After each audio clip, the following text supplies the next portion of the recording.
Hoy es domingo de Pentecostés y hace un año nuestra iglesia reabrió sus puertas.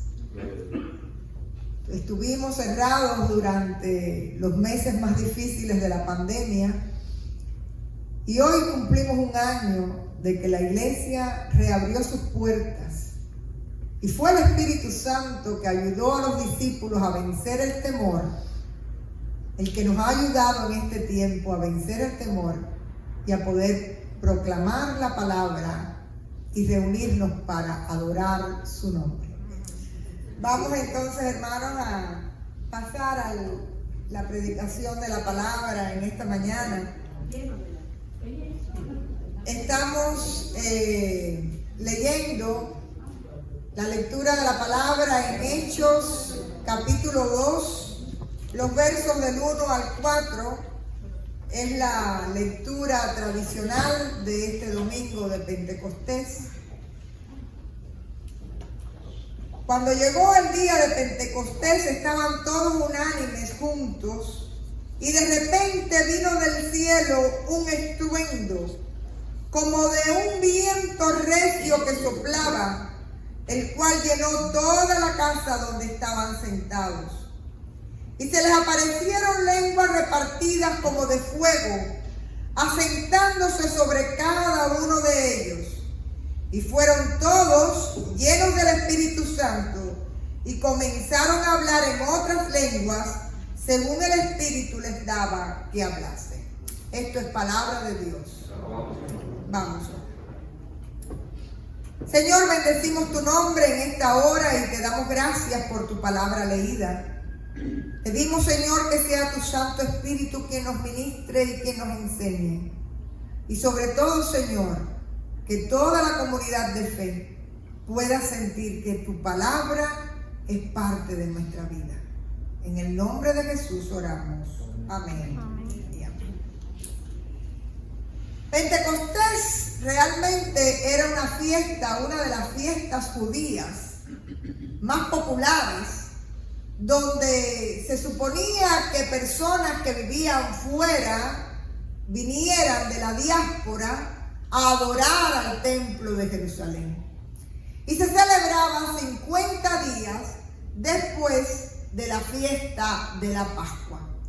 Originalmente fue una fiesta de primicias, de cosecha, ¿no?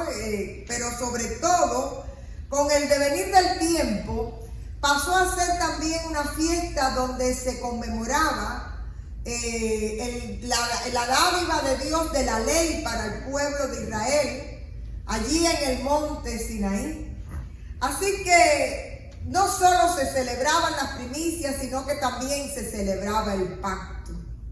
Y puede parecernos muy simbólico que haya sido el día de Pentecostés cuando se derrama el Espíritu Santo en medio de aquellos discípulos para sellar el nuevo pacto de la gracia de nuestro Señor Jesucristo para arrepentimiento, perdón de pecados y vida en Cristo Jesús. Así que este suceso que todos conocemos, y no vamos a estar entrando en detalles, sencillamente se da cuando Jesús asciende, los discípulos y algunos allegados se quedan en Jerusalén orando. Dice que estaban unánimes en un mismo sentir. Es decir, todos estaban a la espera de la promesa que el Señor les había hecho. Y en ese momento, pues dice que al llegar el día de Pentecostés, es interesante que la gente dice hubo viento y fuego. En realidad lo que dice la Biblia es como un viento recio y como lenguas de fuego. Es decir, lo que pasó allí fue tan grande que hay que buscar un símil para más o menos imaginarnos lo que fue. Pero lo que sí sucede es que aquella gente que estaba atemorizada, que estaba realmente sin esperanzas y sin futuro, renuevan su vida con una fuerza y con un poder que a partir de ese momento se predica el Evangelio y llega hasta nuestros días. Quiere decir que el hecho de que el Espíritu Santo selló la vida de aquellos discípulos para comenzar la predicación, realmente fue un instrumento que Dios usó para que a partir de ese momento todos aquellos que recibieran a Jesucristo fueran sellados también por el Espíritu Santo de Dios. Y hay algunos elementos interesantes en la narración que muchas veces se trabajan en un día como hoy. Primeramente haciendo alusión al día en que en la Torre de Babel el egoísmo, la altanería humana, el pecado, dividió a las personas por lenguas. Y en este día de Pentecostés, el Espíritu Santo lo que hace es unir en un mismo sentir, haciendo de Jesucristo aquel que es nuestra paz, donde a partir de Cristo no hay griegos ni judíos, no hay hispanos ni americanos, todos somos uno en Cristo Jesús. Y el que hace ese milagro en contraposición con el espíritu de Babel es el Espíritu Santo en Pentecostés, cuando aquella gente comienza a hablar en el idioma de aquellos extranjeros que habían venido, de aquellos judíos que habían venido de la diáspora, y les empiezan a predicar en lenguas que ellos pueden entender para que recibieran el mensaje de Jesucristo. Así que este relato del Espíritu Santo de Dios no solo nos recuerda que hay un nuevo pacto por la gracia de Jesucristo para su pueblo, sino que también Jesucristo es nuestra paz, y el Espíritu Santo de Dios, cuando mora en su pueblo, trae unidad, trae reconciliación, trae el autor de la vida espiritual del pueblo de Dios. Por eso fue que Jesús, cuando ascendió, nos promete: y les enviaré a aquel que os va a enseñar, a aquel que os va a consolar, a aquel que va a darle los dones, a aquel que va a ayudarlos a hacer y hacer iglesia de Jesucristo. Así que si hay una verdad de la que queremos partir, es que ninguna persona puede recibir nueva vida espiritual, un nuevo nacimiento, si no es por la presencia del Espíritu Santo de Dios. Y quiero darles otra noticia: ninguna iglesia, por mucho banco, por mucho programa, por mucho campanario, que no tenga el Espíritu Santo, es iglesia. ¿Sabían eso? El miércoles en el estudio bíblico hablábamos sobre esto y alguien decía: una iglesia sin el Espíritu Santo es una iglesia muerta. Porque lo único que hace que seamos iglesia de Jesucristo es el mover del Espíritu Santo en medio de su pueblo. Así que a Dios sea la gloria por ese regalo. ¿Y qué cosa es lo que hace el Espíritu Santo? Y no vamos a estar entrando en mucho detalle, pero usted sabe lo que hace el Espíritu Santo en nosotros. Imagine usted la remodelación más importante que ha hecho en su casa. Si usted va a hacer la cocina nueva, usted no deja un pedazo de la vieja y pone el resto. Dice la palabra que el Espíritu Santo regenera, renueva, nos ayuda a reconciliarnos con Dios, a reconciliarnos con nuestras historias de vida, a reconciliarnos con nuestro pasado, a reconciliarnos con la gente que nos rodea. El Espíritu de Dios es aquel que restaura, que hace todas las cosas nuevas en nosotros. Y ahí es interesante que usted sepa algo. La llenura del Espíritu Santo no está en automático. Cuando usted se bautizó, el sello del Espíritu Santo vino a su vida. Pero dice la palabra que muchas veces el Espíritu Santo vive en nosotros contrito. ¿Usted sabe qué quiere decir eso? Incómodo. Le hacemos la vida imposible al Espíritu Santo. Y lo que es realmente llenura del Espíritu Santo es cuando el Espíritu de Dios va renovando nuestra mente, nuestro corazón, nuestros deseos, nos va moviendo conforme a la voluntad de Dios, y usted y yo aprendemos en ese diálogo de amor y de santidad a ser dóciles a la voluntad de Dios y a dejarnos guiar y a tener discernimiento de espíritu.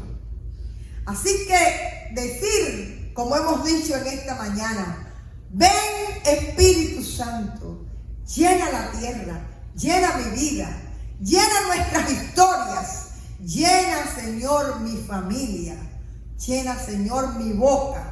Es una oración legítima, porque usted está pidiéndole a Dios que a través de su Santo Espíritu renueve su ser y renueve esta tierra conforme al proyecto inicial del Señor. Ahora me gustaría, y no vamos a entrar en muchos detalles teológicos sobre el Espíritu Santo como una persona de la Trinidad, quiere decir que es Dios. Dice que desde el principio se movía sobre las aguas en la creación. Así es. Quiere decir que siempre el Espíritu Santo ha estado.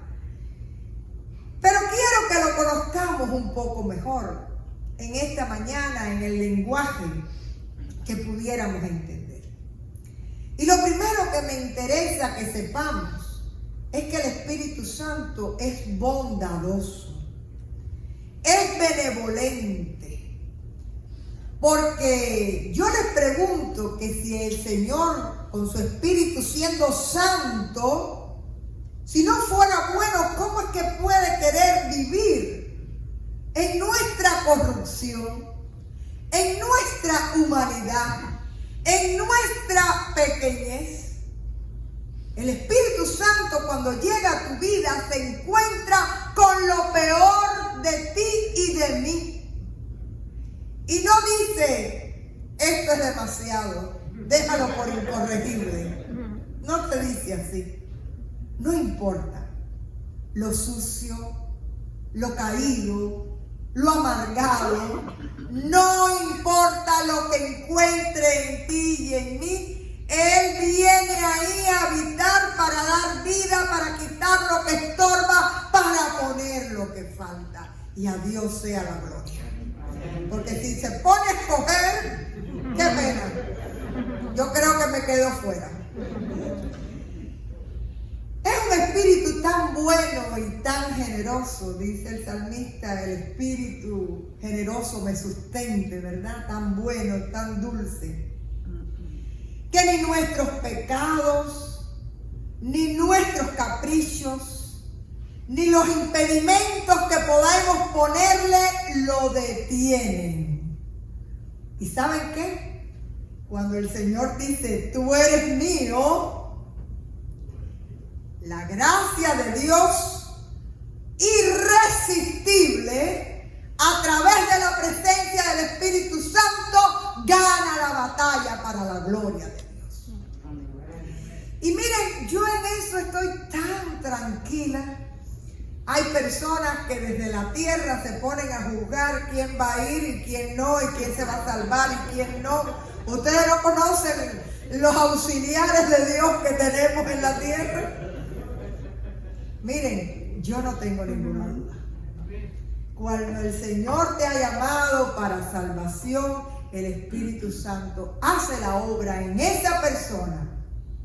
Y el Espíritu Santo te sella y te lleva a arrepentimiento para la gloria de Dios. Así que podemos ponerle muchos peros al Señor. Podemos ponerle muchos impedimentos al Señor. A veces el Señor se tiene que topar con gente caprichosa, pero no importa. A veces tiene también que tratar con pecados que nos tienen oprimidos, atados, y no importa, porque es un espíritu bueno, es un espíritu bondadoso, es un espíritu generoso, que cuando quiere hacer la obra, la hace a pesar de ti y de mí, y a Dios sea la gloria. Qué verdad tan preciosa, qué verdad espiritual tan linda y tan grande. El otro elemento que me gustaría que supiéramos del Espíritu Santo es que es un gran maestro. El Señor Jesús, nosotros le llamamos el maestro, ¿verdad? Sus discípulos le llamaban el maestro. Pero el Señor les dice a sus discípulos: cuando yo me vaya, les voy a mandar a alguien que les va a enseñar todas las cosas. Y ese alguien es el Espíritu Santo de Dios, que nos va enseñando el camino de la fe con paciencia. Está en nosotros y se esfuerza para persuadirnos, para iluminarnos de manera preciosa y sobre todas las cosas, para ayudarnos a vivir la vida que Dios quiere para sus hijos. La enseñanza del Espíritu Santo muchas veces no tiene nada que ver con nuestro concepto de pedagogía, porque el Espíritu Santo no te fuerza. Había una época en que cuando los niños llegaban siendo zurdos a la escuela, el maestro les ponía en el pupitre de la derecha el lápiz de la derecha y escribe como hay que escribir. Yo tengo un primo que es ambidiestro, porque él era zurdo y lo enseñaron a escribir con la derecha. Muchas veces nuestra pedagogía es muy esquemática. 2 más 2, 4. Y si no es 4, pues no es. Y es interesante porque ese Espíritu Santo, en la libertad que Dios le dio, trata con cada una de nuestras vidas. Y lo lindo es que ninguno de nosotros somos iguales. Y que ninguno de los resultados siempre van a ser ni en el mismo tiempo, ni de la misma manera. Pero el Espíritu Santo como maestro tiene la paciencia, la pedagogía, la metodología de tratar con cada uno de nosotros de la manera en que tú y yo podamos entender.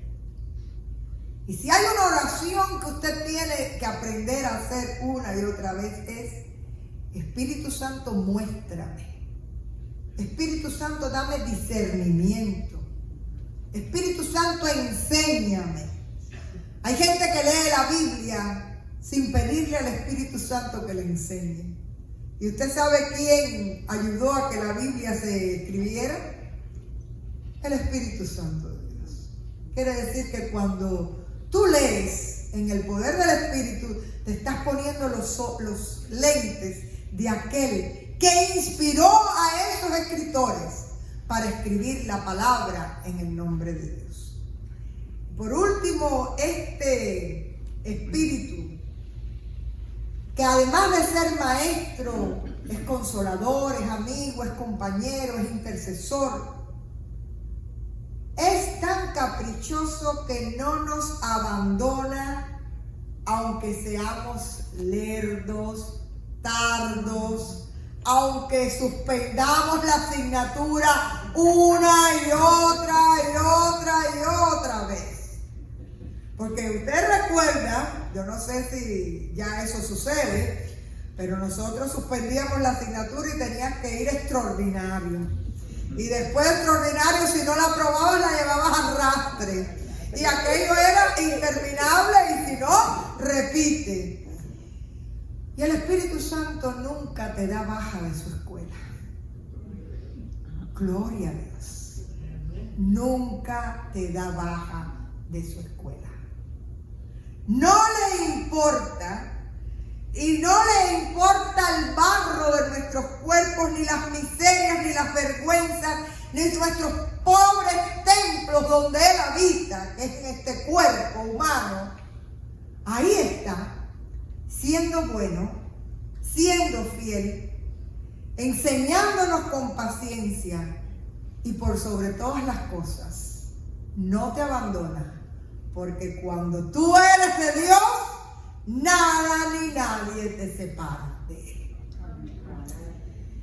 Hay cosas que de alguna manera siempre hablamos del Espíritu Santo. Pero para mí lo más interesante es que su poder es irresistible y que Él nos lleva a la luz del rostro de Dios. No hay forma en que el Espíritu Santo sea rechazado cuando una persona ha sido escogida por Dios. No será en mi tiempo, no será en el tiempo de la persona, va yo lo vea o no lo vea, pero cuando Dios ha dicho, tú eres mío, nada ni nadie te separa de Él. Así que yo no puedo hacer que el Espíritu Santo me deje. Yo no puedo hacer que su acción no influya en mi vida. Es verdad que existe lo que dice, todo el mundo habla del libre albedrío. Decirle a Dios que sí o que no. Déjenme decirle que en la teología de la predestinación, el libre albedrío y la predestinación es como un techo, como el de este templo, de dos aguas. Usted tiene cierta libertad para abrirse y decirle que no al Señor y resistirse. Pero cuando el Señor quiere y cuando la voz de Dios ha demandado que tú eres mío, Él es mío, quieras o no quieras. A Dios sea la gloria. Porque ese es el soberano en el que nosotros creemos. Nosotros no mandamos a Dios. Dios es el que reina. Gracias a Él. Así que, mis hermanos, hay algunas cosas que quiero dejarles en su mente y en su corazón. Primeramente, todos necesitamos la presencia del Espíritu Santo. La iglesia necesita la presencia del Espíritu Santo. No podemos cambiar nuestras vidas, ni enmendar nuestros caminos, ni quitar nuestras ataduras, ni salirnos de redes que nos aprisionan sin la ayuda y la presencia del Espíritu Santo. La iglesia necesita el Espíritu Santo, tú y yo necesitamos el Espíritu Santo, y quiero decirles e invitarles a orar por los seminarios donde se forman nuestros pastores, donde hace mucha falta la presencia del Espíritu Santo. ¿Saben una cosa? Que hay algunas instituciones que son seminarios cristianos que se parecen más a los seminarios, a las universidades seculares, porque el Espíritu Santo no está a plenitud en esos lugares. Y después vienen las historias de las iglesias, llamando pastores que no han tenido vivencias con el Espíritu Santo. Y usted necesita que la iglesia sea pastoreada por personas que tengan la llenura y la presencia del Espíritu Santo y el discernimiento para reconocer la voluntad de Dios y para hacer su obra. Así que si hay una verdad que yo quiero que usted sepa es, usted necesita en su vida y en la vida de los suyos la presencia del Espíritu Santo. No solo para reconciliarnos con Dios, sino sobre todas las cosas para vivir conforme a Dios. Segunda idea que quiero dejarles.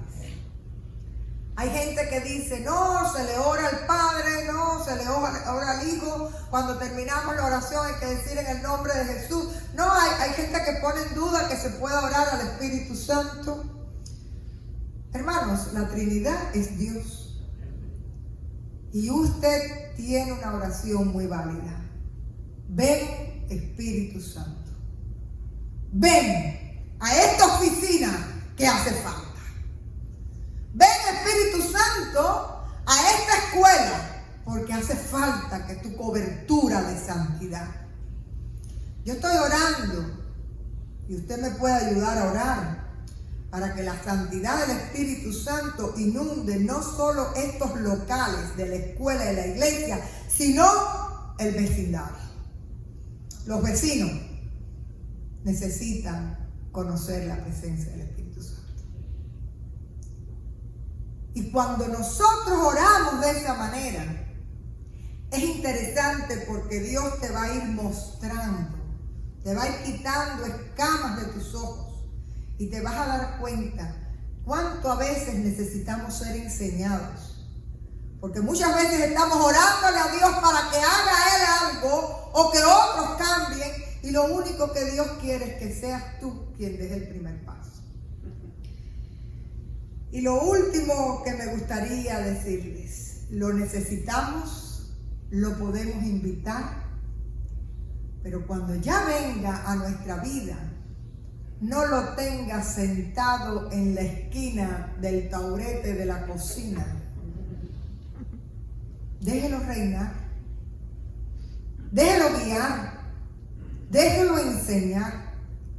Y que el perfume de su santidad se difunda en todo lo que es nuestro espacio de vida para que se haga divino lo que es parte de la tierra.